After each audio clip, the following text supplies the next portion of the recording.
purple crayon.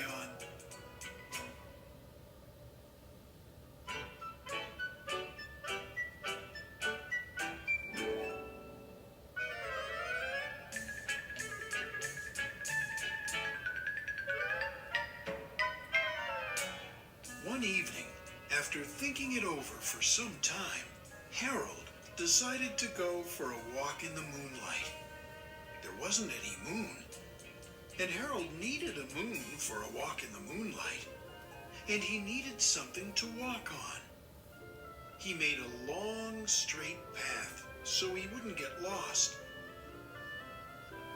and he set off on his walk, taking his big purple crayon with him. But he didn't seem to be getting anywhere on the long, straight path, so he left the path for a shortcut across a field, and the moon went with him.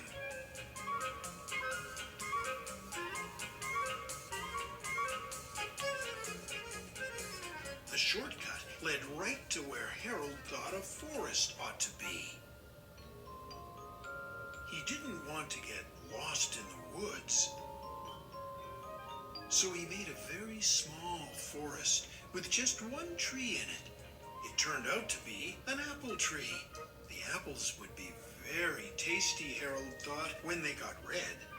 So he put a frightening dragon under the tree to guard the apples.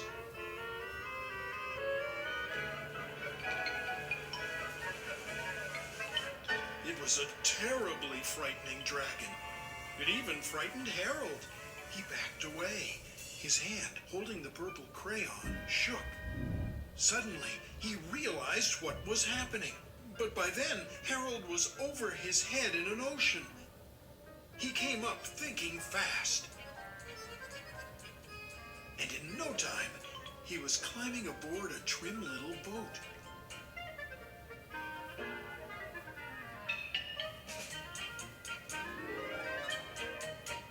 He quickly set sail,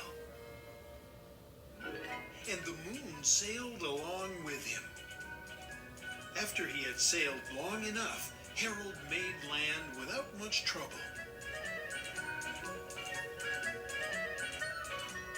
He stepped ashore on the beach, wondering where he was. The sandy beach reminded Harold of picnics, and the thought of picnics made him hungry.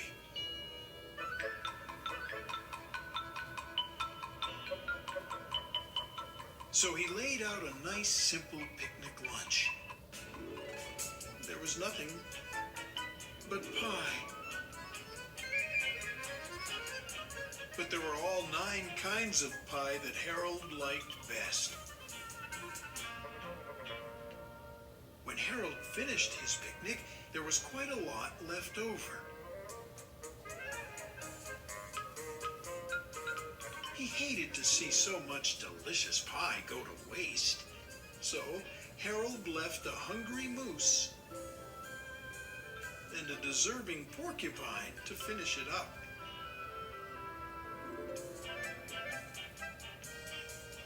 And off he went, looking for a hill to climb to see where he was.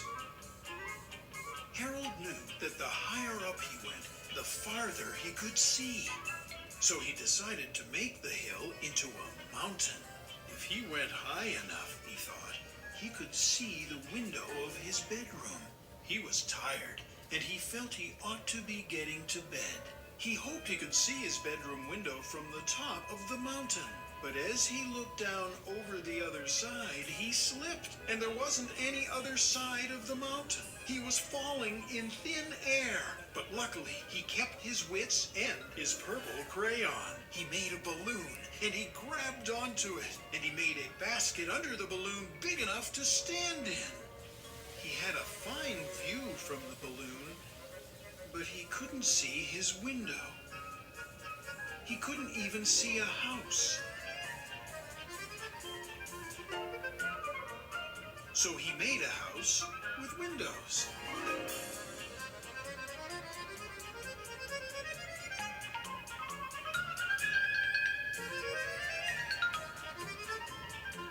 And he landed the balloon on the grass in the front yard. None of the windows was his window. He tried to think where his window ought to be. He made some more windows. He made a big building full of windows. He made lots of buildings full of windows. He made a whole city full of windows. But none of the windows was his window. He couldn't think where it might be.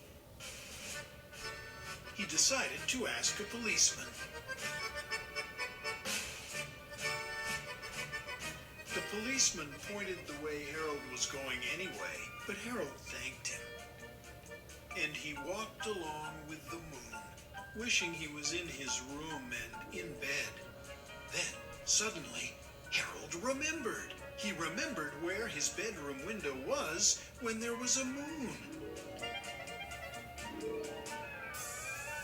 It was always right around the moon.